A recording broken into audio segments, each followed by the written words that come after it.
Em nome do Pai, e do Filho e do Espírito Santo. Amém.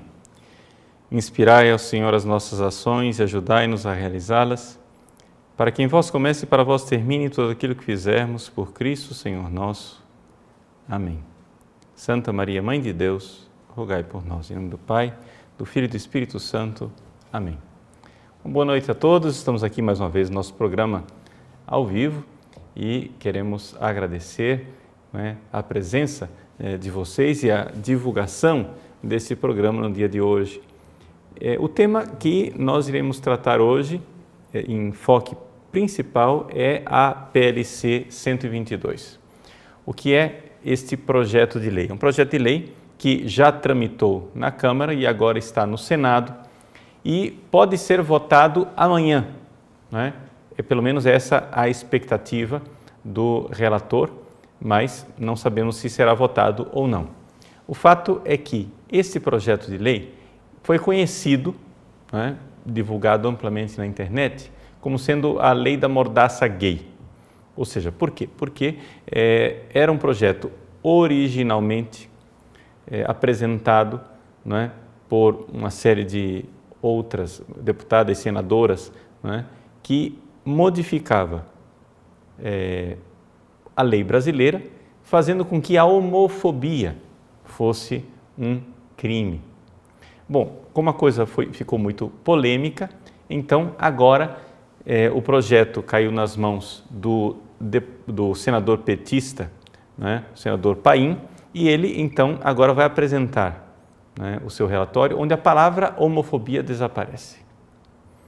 Ele agora apresenta o seu projeto que não tem mais a conotação originária de criminalização da homofobia, mas se torna mais amplo. A linguagem tornou-se mais, digamos assim, politicamente correta. No entanto, a malícia da lei se apresenta como muito grave, muito séria. O que é que nós podemos dizer sobre o projeto que será votado agora? O seguinte: em primeiro lugar, ele é uma primeira fase de um plano que tem 3 etapas.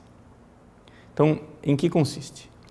A primeira coisa, o que é que o senador Paim fez? Ele pegou a lei, que era originalmente pensada como sendo a lei para proteger os homossexuais do crime de homofobia, e tornou a coisa mais ampla, introduzindo dentro dos dispositivos de lei que punem o racismo e o preconceito as seguintes palavras: gênero, igualdade de gênero e identidade de gênero. Ora, o que quer dizer esta realidade? O que quer dizer gênero? Gênero, nós sabemos, já apresentamos aqui no nosso programa, mas se você não sabe o que é gênero, então vamos dizer de forma bem breve. Gênero é um conceito inventado na Conferência de Pequim e colocado para o mundo inteiro, ou seja, ele já era usado desde a década de 70, mas o que interessa é que ele entrou no cenário mundial, como diretiva para os planos legislativos em 1995, na Conferência de Pequim, em que gênero não é aquilo com o qual você e eu nascemos. Você e eu nascemos ou homem ou mulher, isto é, sexo.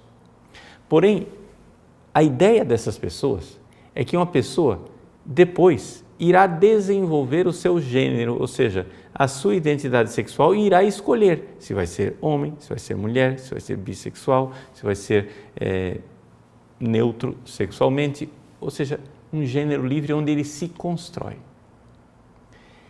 O que acontece é o seguinte, que esta ideia, que não é a ideia que todos nós temos, de sexualidade humana, mas é a ideia da esquerda revolucionária, essa ideia vai ser introduzida dentro do sistema legal brasileiro. E aqui que está o problema. É aqui que está a realidade desta lei que está sendo votada agora no Senado. Ou seja, vão introduzir a palavra gênero dentro daquilo que é a legislação brasileira e as pessoas vão ser punidas por discriminação de gênero. Até aqui a coisa parece ruim, mas não trágica. Só que acontece que está tramitando na Câmara dos Deputados um outro projeto de lei, que são as metas da Lei das Diretrizes Básicas da Educação Nacional. Esse projeto de lei também está todo ele recheado desta ideologia de gênero. Até agora, nós temos feito pressão para que se retire essa linguagem de gênero do projeto, né, da Lei das Diretrizes Básicas, para educar os nossos filhos, ou seja, quais são as diretrizes de educação dos nossos filhos. Nós dizemos, tire essa palavra gênero. Por quê? Porque nós não queremos que os nossos filhos sejam educados para que eles agora decidam qual é a identidade sexual que eles vão ter. Não é isso. A maior parte dos brasileiros crê, é da opinião, e esse país ainda é um país democrático, a maior parte dos brasileiros crê que as pessoas nascem homem e mulher, ponto. Se acontecer alguma coisa fora deste eixo, essa realidade pode e deve ser respeitada, mas não promovida. Aqui é que está. Uma vez que você coloca como primeiro passo o projeto de lei 122, apresentado pelo senador Paim, dizendo, vejam só, é importante não discriminar o gênero. Você introduziu no sistema legislativo brasileiro esse conceito estranho, esdrúxulo, que não existe dentro do nosso sistema legislativo. Ou seja, no sistema legislativo brasileiro existe sexo masculino e feminino. Não existe essa coisa de identidade de gênero como construto social. Isso daí é uma ideologia. E nós brasileiros não estamos de acordo com essa ideologia. Você introduziu a ideologia de gênero através do PLC 122, você então passa para uma outra fase. Na Câmara, eles irão votar as leis de diretriz e bases da educação nacional. E a terceira fase será a implantação gradual no nosso país das orientações que são dadas pelas Nações Unidas. Por exemplo, na Europa já existe uma série de indicações feitas por organismos ligados à Organização Mundial de Saúde, em que se impõe para a União Europeia padrões para a educação sexual na Europa. E esses padrões para a educação sexual na Europa quer dizer o seguinte: os filhos dos europeus devem ser educados para entender que o gênero é uma criação, é uma construção social, e você vai escolher se você é menino e gosta de menino ou de menina, ou se você quer se vestir de mulher, mas quer gostar de mulher também. Ou seja, a bagunça, você faz o que quiser, Você escolhe a construção daquilo que você quer ser, ou seja, você toma o lugar de Deus. Ora, que numa democracia esse tipo de lei possa existir, vamos lá, vamos até aceitar, tudo bem, desde que o povo esteja de acordo com isso e seja soberano, embora seja uma coisa totalmente contrária à lei natural e, portanto, nós cristãos cremos que uma lei dessas,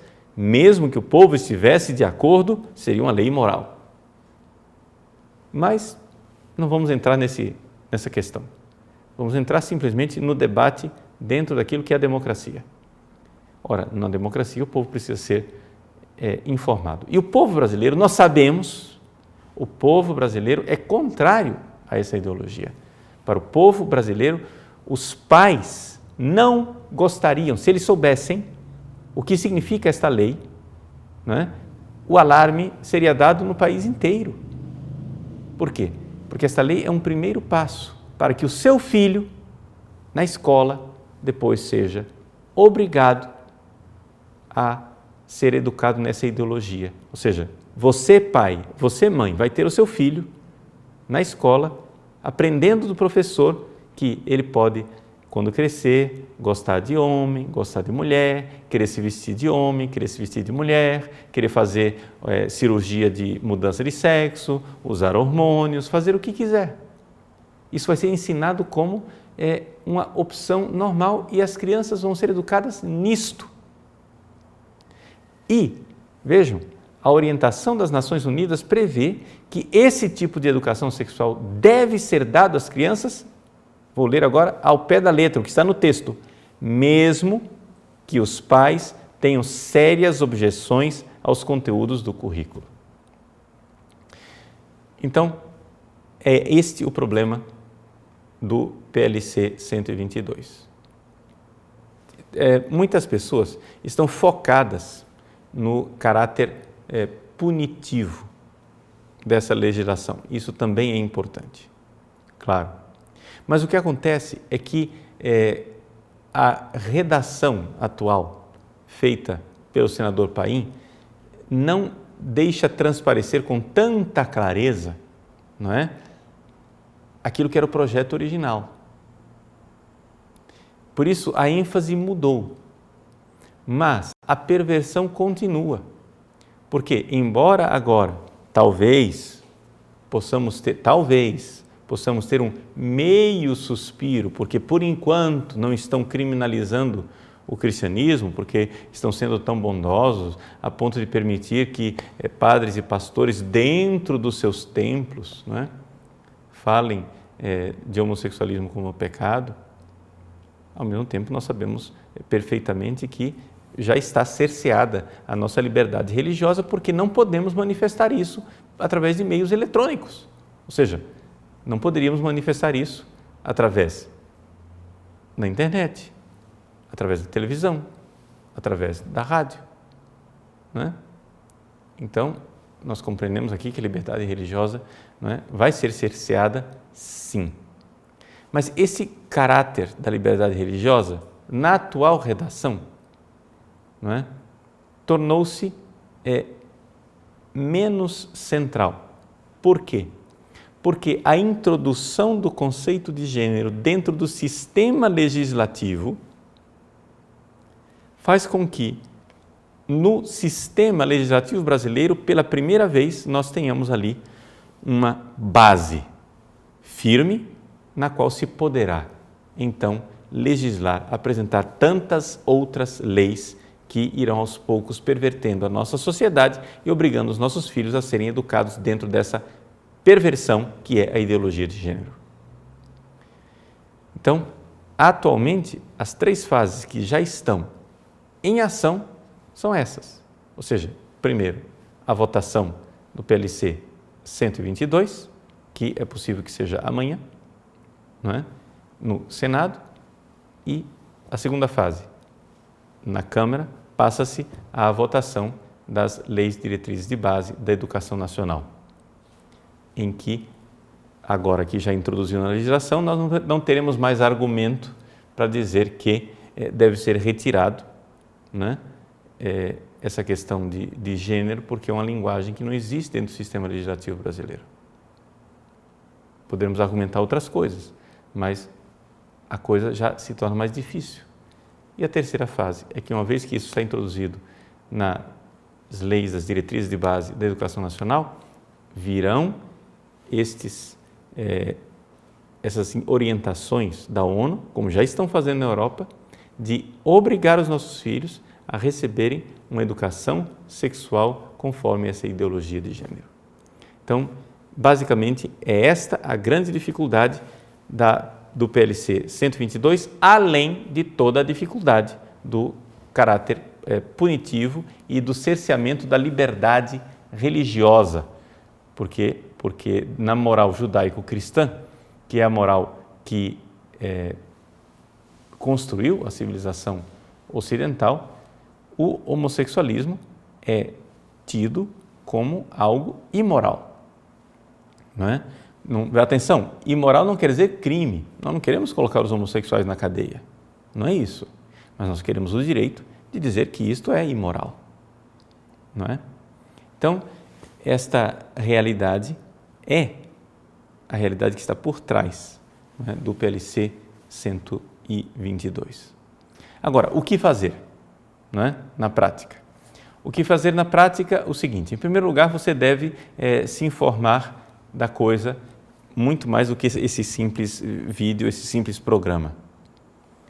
Vá ao blog do Júlio Severo, não é? Está aí no nosso site o link para o blog do Júlio Severo e nesse link que você está vendo aí, lá você tem um texto que está no blog dele, um comunicado escrito pelo Júlio Severo, que apresenta esta argumentação que eu acabo de sintetizar aqui para você, ok? É a mesma argumentação que você vai encontrar lá no blog do Júlio Severo. Entre lá, copie o texto e mande na sua lista de e-mail para as pessoas que você puder, pedindo e insistindo que essas pessoas façam o que está escrito naquela mensagem, ou seja, telefone para o Senado. Telefone, os números estão lá, os e-mails estão lá. Telefone, escreva e-mails, insista, mas é importante que você, ao telefonar, telefone demonstrando que você sabe perfeitamente do que se trata. Ou seja, que você sabe que a palavra homofobia foi retirada, mas que está lá dentro a palavra gênero e que esta palavra é uma palavra perversa. Esta palavra tem que sair, ela não pode entrar no sistema legislativo brasileiro. No Brasil existe sexo, homem e mulher. Gênero, não é? Gênero é uma perversão. Você chegar e dizer que agora as pessoas vão escolher a identidade sexual que elas terão e que os nossos filhos vão ser educados para escolher a identidade sexual.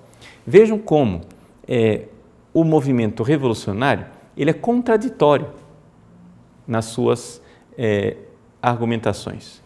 Primeiro eles dizem o seguinte: ninguém tem culpa de ser homossexual, portanto nós temos que respeitar essas pessoas, não é? E devemos então fazer com que seja criminalizada a homofobia. Então eles usam a nossa compaixão para que a gente tenha compaixão dos homossexuais, porque afinal eles não escolheram isto. Aí, uma vez que eles usaram a nossa compaixão de cristãos, dizendo, pobrezinhos, não escolheram, agora eles vão e criam uma legislação para dizer exatamente o contrário, ou seja, que as crianças têm o direito de escolher o que elas vão ser. Entenderam a contradição? Por quê? Porque a finalidade é muito simples, a finalidade é destruir a família tradicional. Por quê?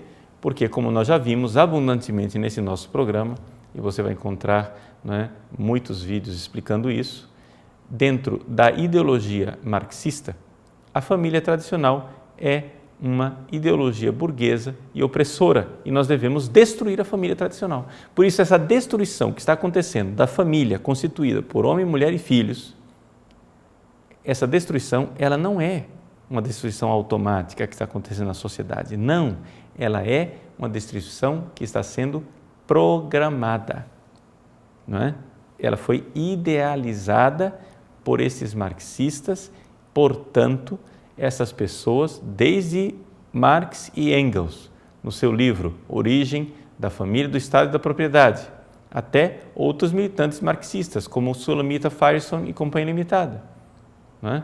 Pessoas que veem na família uma tal opressão a ponto de dizer, como a Sulamita Firestone diz, que toda a realidade da mulher em casa, mãe de família e esposa, ela é muito mais indigna do que de uma prostituta. Para a Sulamita Firestone, é mais digno ser prostituta porque a prostituta, pelo menos, está recebendo o salário do serviço que ela está prestando. Enquanto a dona de casa, mãe de família, presta um serviço, mas não recebe salário, ou seja, ela é uma escrava oprimida. Vejam o grau de perversão dessa ideologia marxista que se esconde, né, numa pretensa defesa do direito das mulheres. Se você quiser saber mais a respeito da agenda de gênero, você tem aí uma síntese de um livro, né, de uma escritora americana chamada Dale O'Leary. O livro chama-se A Agenda de Gênero, Redefinindo a Igualdade. Trata-se de uma síntese em português, né, para aquelas pessoas que queiram se aprofundar e ver desde onde vem toda esta realidade da ideologia de gênero. É um livro fundamental para você compreender o que está acontecendo nos nossos dias. Gostaria de dizer uma palavra também a respeito da necessidade de nós católicos e evangélicos nos unirmos nesse combate. Por quê? Porque o movimento conservador, né, que defende a moral judaico-cristã, nos Estados Unidos já superou, né, essas briguinhas internas entre católico, evangélico, judeu. Nos Estados Unidos, o movimento conservador conseguiu, através de uma mentalidade de coalizão, né, trabalhar juntos, de tal forma que nos Estados Unidos, católicos, protestantes, evangélicos e judeus estão juntos numa mesma causa de defender o patrimônio moral da civilização ocidental, que é o patrimônio judaico-cristão. Não se trata de denominação religiosa, é um esforço ecumênico, é um esforço comum. Isso significa o seguinte, que cada uma dessas denominações, igrejas e religiões devem permanecer nos seus campos, com as suas identidades, com as suas individualidades.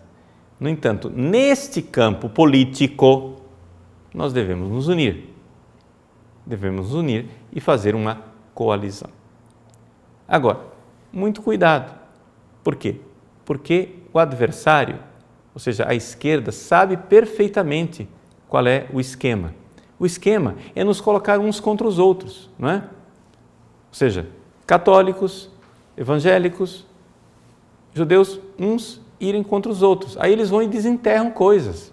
Por exemplo, vão lá e cascavilham no site do Padre Paulo Ricardo alguma coisa que o Padre Paulo tenha criticado os protestantes evangélicos. Depois vão lá e cascavilham no, sei lá, pastor Marcos Feliciano, alguma coisa que ele esteja lá criticando os católicos e tenta nos jogar uns contra os outros. Gente, vamos parar com esta bobagem.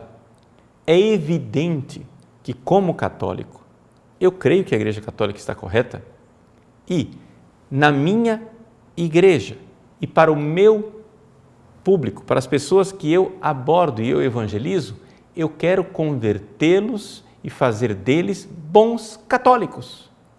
Isso faz parte da liberdade religiosa. Então, é evidente que nós católicos vamos continuar querendo converter os protestantes. E é evidente também que os pastores protestantes vão continuar querendo converter os católicos. Isso está perfeitamente normal. Isso faz parte de uma sociedade democrática onde a liberdade religiosa, né, está presente. Então, é evidente que existem essas discordâncias. Não é? As discordâncias que existem são simplesmente fruto da nossa própria identidade religiosa. Todo pastor protestante acha que nós católicos somos idólatras. Não é? Isto, a nós católicos, ouvir isso nos fere, é evidente, mas nós devemos superar essa coisa e chegar a dizer, não, deixa eles continuarem dizendo isso porque faz parte da identidade deles de protestante, eles vão continuar protestando. Né? Isso daqui. Só que acontece o seguinte, o inimigo que está lá quer acabar conosco, ou seja, católicos, protestantes e judeus que conservam a moral tradicional. Então vamos nos unir e depois a gente discute aqui as nossas diferenças. Isso é mais ou menos como a briga, né, de um casal, né, que estão lá brigando porque estavam fazendo arroz e queimou o arroz. Então está lá a panela com arroz queimado e estão discutindo. Enquanto isso, o inimigo incendeia a casa e está pegando fogo na casa. Bom, vamos primeiro apagar o fogo na casa, depois a gente discute a respeito do arroz. Não é? É essa a realidade. A política de coalizão é simplesmente isso. Não quer dizer que nós católicos e protestantes estejamos de acordo em tudo, senão eu não seria católico e vocês não seriam protestantes. Ou seja, é evidente, existe uma discordância. Para todo protestante, o católico é um idólatra. Para todo bom católico, o protestante é um herege. Tudo bem, ofende ouvir essas palavras, não tenho dúvida nenhuma. Não é? Nós vamos continuar evangelizando, os católicos vão continuar tentando converter os protestantes e os protestantes vão continuar tentando converter os católicos, mas isso faz parte de uma sociedade democrática tranquila. O problema é que nós temos um adversário que quer nos destruir a ambos. Os católicos, não conheço nenhum católico que queira destruir os protestantes, né, e levá-los a campos de concentração. Também não conheço nenhum protestante que queira destruir católicos e levá-los aos campos de concentração. Mas eu conheço, sim, marxistas, né, que professam um ódio mortal ao cristianismo, seja católico, seja protestante, e que não somente gostariam de levar católicos e protestantes aos campos de concentração, como já os levaram aos gulag da Rússia, não é? E aos paredões de Cuba. Abrindo parênteses, digamos também uma outra coisa.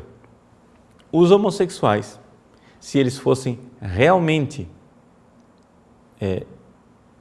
pessoas que conhecem a história das coisas, não entrariam nesse movimento de aparente defesa aos homossexuais, patrocinado pelos marxistas. Por quê? Porque os marxistas, historicamente, foram as pessoas que mais mataram homossexuais na história do planeta. Foi assim que aconteceu na Rússia, foi assim que aconteceu em Cuba. Agora, o que acontece? Esse pessoal desses movimentos gaysistas não dizem nada disso. Eles varrem isso para debaixo do tapete.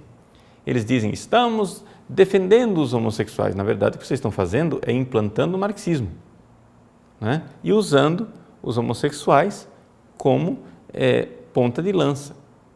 Estão sendo utilizados. Mas, se vocês realmente quisessem defender os homossexuais, ao invés de ficar importunando pastores e padres que simplesmente querem fazer o bem aos homossexuais, tirando-os de situações que os degradam, vocês deveriam denunciar aos cubanos que levam os homossexuais para o paredão, à China, que leva os homossexuais para os campos de concentração, a antiga União Soviética. Isso que vocês deveriam denunciar, mas não denunciam. Por quê? Porque são subvencionados pelos marxistas. Portanto, o movimento é desonesto. Bom, de nossa parte, o que nós gostaríamos de dizer é exatamente isto.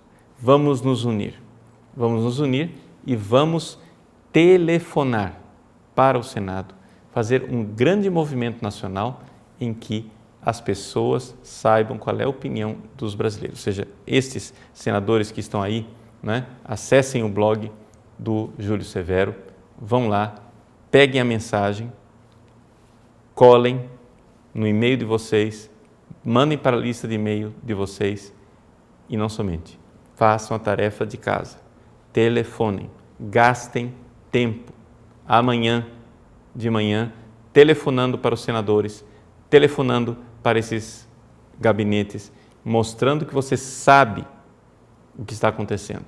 Ou seja, que a palavra homofobia não está mais lá, mas o problema é a palavra gênero. Ou seja, peça já o arquivamento do PLC 122. Peça imediatamente o arquivamento deste projeto de lei que irá introduzir dentro do nosso sistema legislativo uma palavra, um conceito, o conceito da ideologia de gênero, que só irá fazer mal às nossas famílias e à educação dos nossos filhos. Nós voltamos depois do pequeno intervalo para tentar responder algumas perguntas que vocês eventualmente tenham para nos fazer. Deus abençoe você. Vamos, então, voltar daqui a pouco. Até mais. Retornamos, então, para tentar responder algumas das perguntas de vocês. Gostaria de iniciar com a pergunta do Júnior. Ele diz assim: Padre, o conceito de gênero já não foi introduzido no país com a Lei Maria da Penha? O estrago já não está feito com esta vitória feminista? Bom, veja, Júnior, a questão do conceito de gênero, não foi introduzido propriamente pela Lei Maria da Penha. Por quê? Porque se você for ver o texto da Lei Maria da Penha, a palavra gênero, naquele contexto, é idêntica a sexo. Ou seja, ali a ideologia não foi introduzida ainda, porque é uma lei voltada exatamente para a defesa da mulher. Não é? Então, se é uma realidade da mulher, a palavra gênero ali, no contexto daquela lei, significa sexo e não orientação sexual construída socialmente. Então, nós ainda temos a possibilidade de retirar essa ideologia, ou seja, de não deixar que essa ideologia seja introduzida no sistema jurídico brasileiro. Bom, outra pergunta, do Tiago Martins. Padre Paulo, uma vez sabendo que a verdade é imutável, qual seria a melhor maneira de viver pacificamente com os evangélicos em busca de um bem comum? É isto possível? Tiago, sim, isto é possível, evidentemente. Por quê? Porque tanto os católicos como os evangélicos, como qualquer outra religião, nós devemos estar exatamente dentro de uma ordem jurídica que vise exatamente o bem comum. Ora, o bem é algo que está na natureza das coisas, não é? Ou seja, o que é o bem para o ser humano não é algo subjetivo, relativo, não. O bem é uma realidade objetiva que deve ser buscada. Por quê? Porque Deus nos criou, Ele nos criou para uma finalidade e esta finalidade é o nosso bem. Ou seja, Deus nos criou para Ele e Deus é o nosso sumo bem. Pois bem, o bem comum deve proporcionar exatamente uma sociedade pacífica e tranquila onde os homens, com seus esforços honestos, busquem exatamente essa realidade do sumo bem. Então, é evidente que a evangelização, então, ali será atuada. Então, é possível, tranquilamente, nós nos tolerarmos mutuamente e vivermos e convivermos pacificamente, sabendo que é evidente, a evangelização leva, sim, a uma questão de querer converter pessoas, Mas, vamos ser sinceros, existem tantas pessoas que não têm religião ou são maus católicos ou maus evangélicos, que é evidente, é muito mais tranquilo, a gente não termina deixando tranquilamente em paz aquele evangélico que está lá na igreja, que está sendo um bom evangélico, assim como os evangélicos deixam em paz aquele que é um bom católico que frequenta a igreja. O que acontece é que existe uma boa parte da nossa população que não são nem bons católicos, nem bons evangélicos, nem bons nada, que estão se paganizando a passos largos, e são essas pessoas que nós deveríamos buscar evangelizar. Muito bem. Bruno Croce. Padre Paulo, a única coisa que nos resta é ligar? Sinto-me impotente. Parece tão insignificante só ligar. Fizemos isto quanto à legislação do aborto e nada. Veja, Bruno, a ligação de vocês é mais importante do que vocês pensam. Por quê? Porque os políticos entendem uma coisa, chama-se voto. Não é? Isso que nós estamos fazendo aqui é uma ação de urgência, de emergência. Essa não é a única coisa que nós podemos fazer. Não é?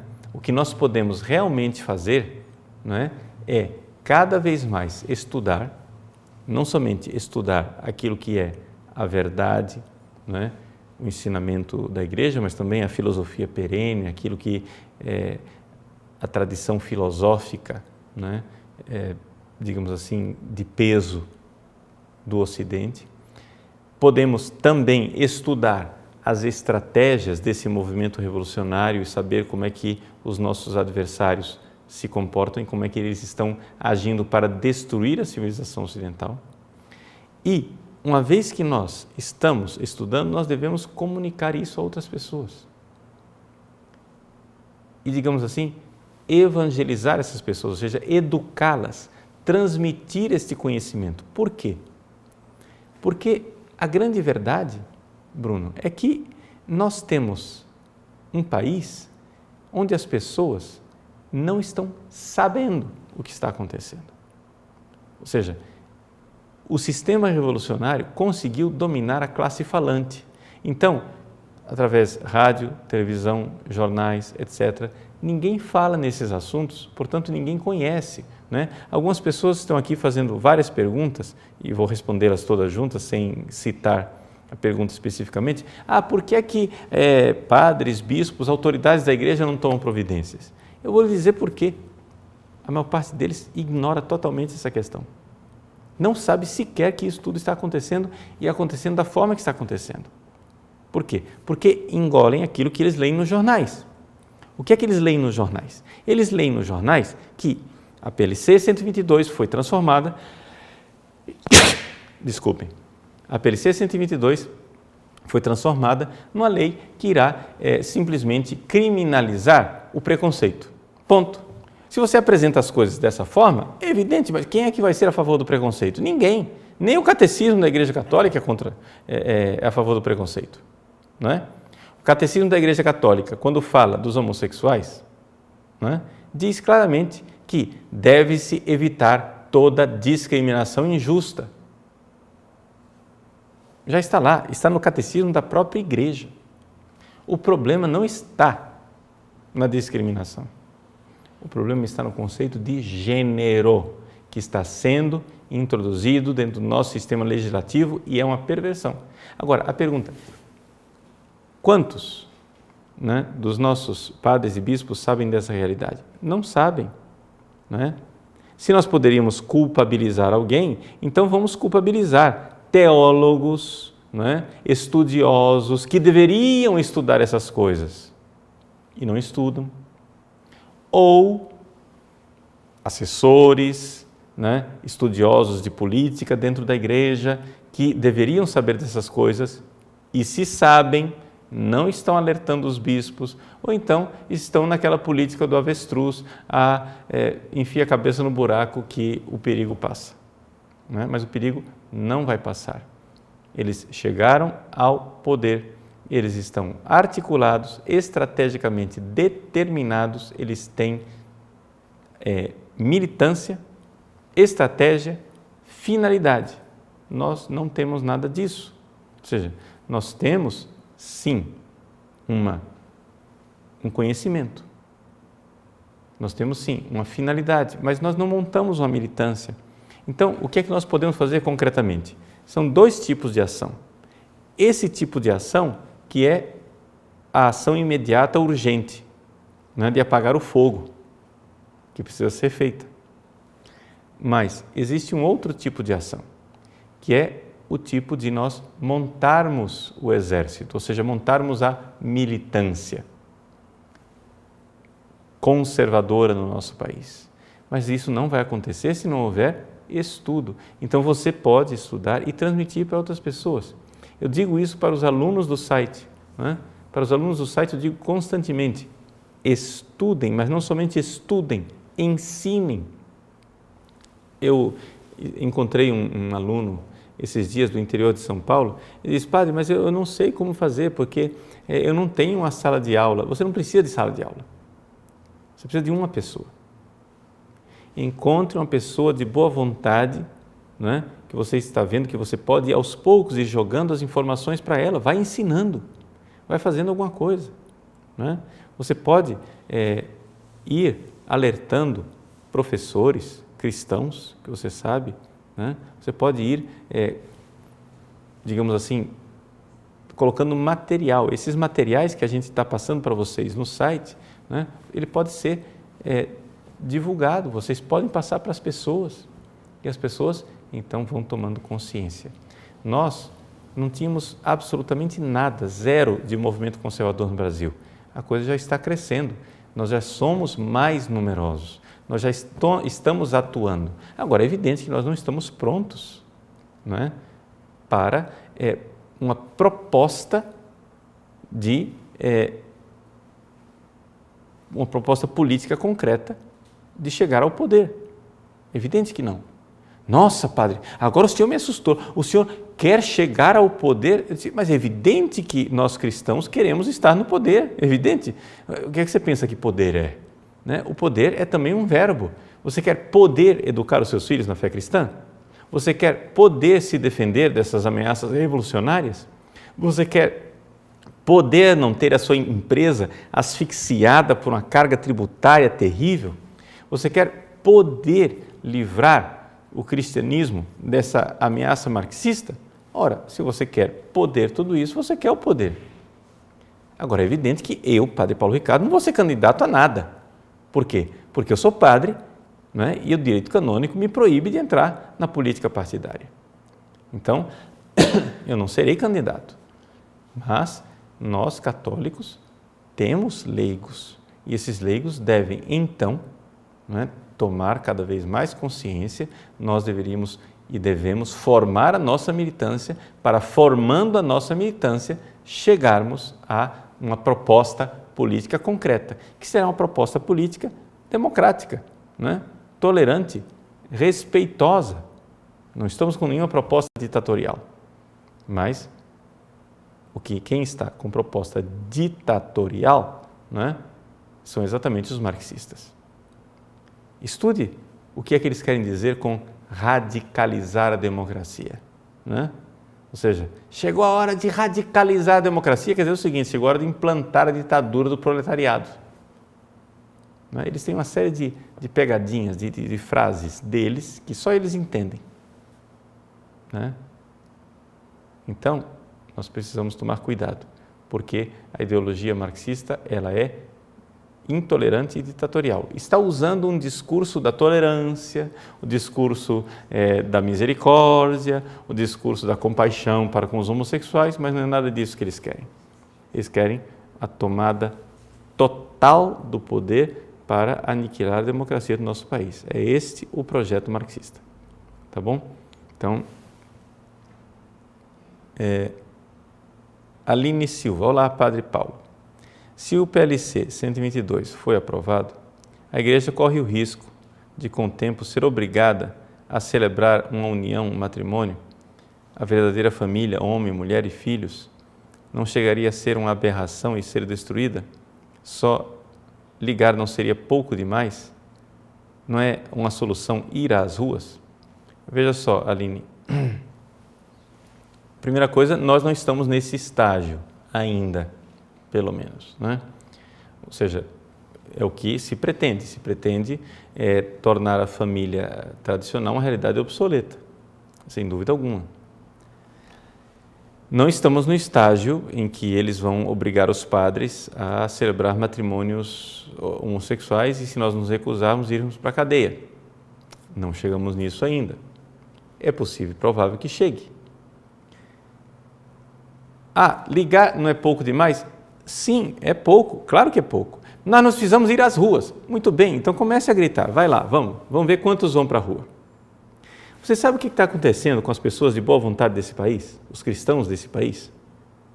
Eles querem o seguinte: Padre, explica para mim como é que em meia hora eu posso digitar um código mágico e um pozinho de pirlim-pim-pim, onde tudo mude e resolva os problemas. Meu irmãozinho, só tem um jeito dessa situação mudar. É um número imenso de homens e mulheres de boa vontade interromperem as suas vidas, os seus projetos pessoais e colocarem em risco sua honra, sua família, suas propriedades, suas vidas, pela defesa dos valores da civilização cristã. Esse é o único jeito. Se você vai continuar no seu conforto burguês, então é evidente, nada disso vai mudar, porque telefonar realmente é pouco demais. Agora, você quer mudar a sua vida? Eu já mudei a minha. Vejam, eu sou padre, eu tenho mais o que fazer da vida do que ficar falando de projeto de lei louco no Senado. Só que acontece que os loucos estão no poder, então, infelizmente, eu tenho que interromper a minha vida, interromper o projeto que eu tinha, interromper aquilo que era a minha realização vocacional originária, para agora ir para um outro caminho. É aquilo que eu digo quando lembrei, já aqui nesse programa uma vez, aquele episódio do Band of Brothers, né? Que é um seriado da HBO, da HBO. Num dos episódios em que os alemães nazistas acabam de ser derrotados, acabou a Segunda Guerra Mundial, né? Os alemães estão indo para as prisões, para que lá haja triagem, depois sejam libertados. Os soldados americanos estão entrando na Alemanha e os exércitos alemães estão voltando desarmados, já aprisionados. Um dos soldados americanos, indignado, se levanta no carro onde ele estava, no caminhão onde ele estava, e começa a xingar os soldados alemães. Quem que vocês pensam que vocês são? Quem que vocês pensam? Vocês interromperam as nossas vidas. Nós tínhamos família, tínhamos filhos, tínhamos um projeto de vida. E agora vocês iniciaram essa guerra louca, para quê? Para vocês terminarem aí derrotados. Vocês não veem o quanto nós pagamos de sofrimento, interrompendo nossas vidas para parar com essa loucura de vocês? É exatamente isso. Ou seja, exatamente isso ao qual nós somos chamados. Nós somos chamados a interromper as nossas vidas, não para fazer um telefonemazinho, mas se você fizer um telefonema, já é algo que vai nos ajudar muito. Mas o que você precisaria mesmo é interromper a sua vida para começar a estudar mais, a agir mais e a fazer mais. Como? De que jeito? Nós estamos dando o material, não é? Mas como é que eles fizeram? Como é que esses marxistas chegaram no poder? Eles eram, há décadas atrás, um bando de estudantes idealistas, não é? Uma minoria de loucos. E agora chegaram onde chegaram. Eles têm a hegemonia, não é? Eles têm os meios de comunicação nas mãos. Eles têm praticamente tudo, quase tudo fechado, lacrado, na ideologia deles. Mas eles interromperam suas vidas. Eles fizeram desse projeto maluco deles o projeto da vida deles. Agora, nós cristãos, nós homens e mulheres de boa vontade, queremos o seguinte: uma vez no ano, ir às urnas, apertar uns botõezinhos, plim, plim, plim, plim, e resolver tudo, né, com pozinho de pilim-pim-pim. Não dá. Enquanto eles têm militantes, nós temos eleitores. E ainda eleitores ignorantes que não sabem o que é que está acontecendo. Então, é evidente que as pessoas precisam se organizar. Agora, não pensem que eu vou organizar tudo isso. Não. Primeiro porque nós não estamos na fase de organizar nada. Nós somos ainda poucos para uma atuação neste montante que você está pensando, né? Vamos às ruas. As pessoas não vão. Elas vão à rua por passe de ônibus, mas para defender a família, pode esquecer. Para lutar contra o aborto, esquece. À rua, ninguém vai. Não é? O povo brasileiro é maciçamente contra esses projetos malucos. A arma que nós temos agora, nesse momento, chama-se voto. Por isso, o telefonema. O telefonema é uma forma de dizer aos senadores: nós sabemos, nós estamos observando, e a votação de vocês irá desgastar a candidatura de vocês nas próximas eleições.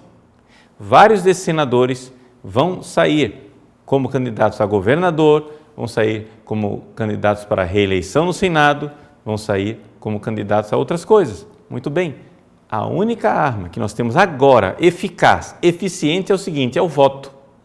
Por quê? Porque isso sim a gente consegue fazer bem. Nós conseguimos, através da militância na internet, abalar os votos desses senhores. Não é? Então, é por isso que funciona. O telefonema funciona. Porque o telefonema, para o deputado e o senador, é um termômetro que ele tem para ver como estão os votos. Agora eu pergunto, isso irá resolver o problema do país a longo prazo? Não, nós estamos resolvendo um problema agora, este problema pontual, tá? Então vamos resolver este problema pontual. Mas um projeto de médio, longo prazo para que nós detenhamos essa loucura que está tomando conta do nosso país, isso daí precisa ser elaborado, mas para ser elaborado nós precisamos criar militância, e para criar militância nós precisamos que as pessoas estejam dispostas a interromper as suas vidas, suas belas carreiras, para fazer alguma coisa, não é? Porque se você vai ficar aí no seu comodismo burguês, na sua poltrona, assistindo para ver o que é que o Padre Paulo vai fazer para salvar a nação, meu irmãozinho, eu não sou, né, super-homem, não sou homem de aço, não vou aparecer aqui com uma capa vermelha, né, para dizer que vou salvar a humanidade. Não, o que nós podemos e devemos fazer politicamente é exatamente o que nós estamos fazendo, que é a conscientização e para gerar um movimento conservador, consistente, que faça com que a maioria do país, que é conservadora e silenciosa, deixe de ser silenciosa. Saiu uma pesquisa do Datafolha, não é? Feita no dia 11 de outubro deste ano, este ano agora, recentíssimo, dia 11 de outubro. A pesquisa do Datafolha mostra que a maioria esmagadora dos brasileiros são de direita ou de centro-direita e que os esquerdistas são uma minoria ínfima. Por que é que o nosso país, que é esmagadoramente conservador, está sendo governado por um grupelho, não é, de revolucionários esquerdistas? Porque nós sofremos de uma síndrome chamada síndrome da maioria silenciosa. Agora, esta maioria silenciosa não vai falar. Nós vimos o que foi a movimentação nas ruas. A movimentação nas ruas foi o quê? Foi um povo indignado que foi raptado por um discurso revolucionário. Ou seja, o povo foi às ruas, era um povo substancialmente conservador, que, no entanto, foi raptado por um discurso revolucionário, porque os únicos que estavam prontos para articular a fala eram os revolucionários, porque nós não estamos treinados para falar. Então, nós precisamos realmente fazer alguma coisa, não só telefonar. Tá? Mas, se você quer, façam alguma coisa e vai continuar parado, então não vai mudar nada, de fato não vai mudar. Aí você prepare para a gente, né, fazer a fila na direção do campo de concentração, porque é o que vai acontecer. Ou nós ouvimos o chamado de Deus para esta vocação, que é uma vocação absurda, sim, porque ninguém de nós planejou isso. Nossas vidas foram interrompidas por essa gente. Não é? Mas nós precisamos fazer algo. Tá bom? Então, agradeço as perguntas, porque as perguntas nos ajudaram muito a esclarecer a atual situação. Então, novamente, peço, amanhã se dediquem a telefonar pacientemente. Estudem, para vocês telefonarem com conhecimento de causa, telefonem, mostrem que vocês sabem o que está acontecendo e não somente isso. Conscientizem outras pessoas, isso é muito importante. Conscientizar as pessoas para o que está acontecendo, para que não somente os malucos que tenham o direito de falar no nosso país. Deus abençoe. Em nome do Pai, do Filho e do Espírito Santo. Amém.